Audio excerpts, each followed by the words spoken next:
They say most men live lives of quiet desperation. For many men who fall in love with a bargirl, the desperation filling their silence is even more profound. Most men don't fall for a bargirl all at once. People think it arrives like a storm. In reality, it arrives as a moment that feels strangely calm. And by the time it starts to feel dangerous, you're already too deep in the story to look at the situation objectively. Stage 1, the anomaly. R is loud, face is blur. Then there's her. She doesn't push, she doesn't rush, she doesn't perform the way you expect. She simply listens. She remembers the small details. She laughs in a way that feels unforced, natural even. You suddenly don't feel like a customer. You feel selected, but not because she chose you, because she decided that she wouldn't treat you like everyone else. This is where the word different first appears. Sometimes even just privately as a thought that don't dare say aloud yet. Stage 2, private space. Daylight changes everything. Coffee instead of alcohol, street food and side streets instead of loud bars and clubs. Her voice is softer, posture looser than the night before. She tells you about her life, not the highlights, not the gaps, the parts that make her feel human, the things she claims she doesn't tell anyone else. You begin to see her as someone who has survived something, not someone choosing it. This is where attachment forms, not just through sex, although that's a big part of the chemical cocktail, but through proximity without performance. You start to protect the version of her you see here. When things go bad, these moments are where your mind will circle back. Stage 3, the story. Every bargirl has one. They are told between pillow sheets or cigarettes, followed by long pauses. She explains how she ended up here, why it's temporary, why it won't last forever. There's always an exit in the story, but never a date. She doesn't lie exactly. She just speaks in intention instead of action. And intention feels sincere when you want to believe it. This is where most men decide with absolute certainty that she's not like the others, because the story feels honest, and honesty feels like alignment.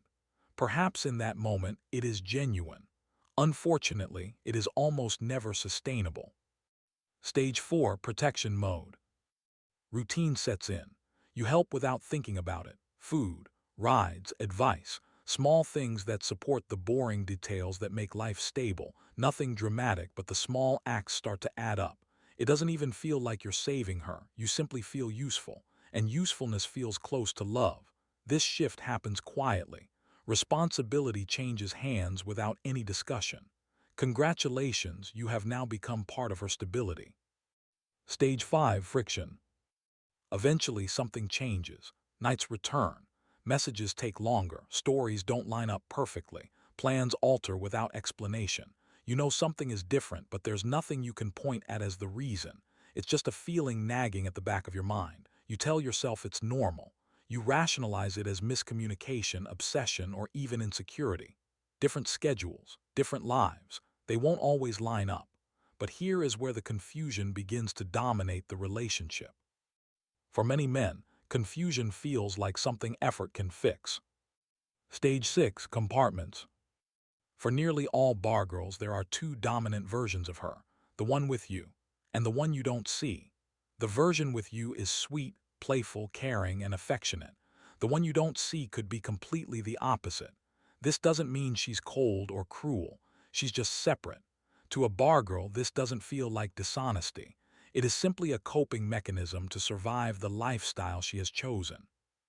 Once men start to notice the inconsistencies, this is where negotiation often begins to replace clarity.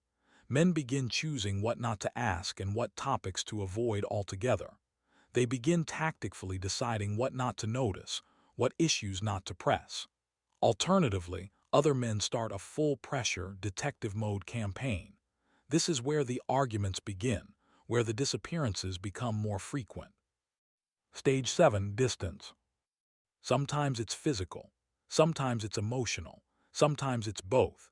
Reassurances might increase, but presence always decreases. The relationship begins to survive on words alone. Promises sound sincere, but plans remain vague. This is the point where most bargirls thrive in the relationship. They increase their online presence. They keep the connection just warm enough to keep you from leaving while also keeping their options open with clients or other sources of validation such as nightclubs and bars. In many cases, you become the reason for her acting out, while you wait more than move. This stagnation starts to shape your days. Stage 8. Self-doubt. In the stillness of silence, something very predictable and very human begins to happen. At this point, the bargirl has managed to inject just enough affection into the relationship where you begin to question yourself. Was you asking for too much? Were you being unfair? Were you projecting your own insecurities and flaws onto the relationship?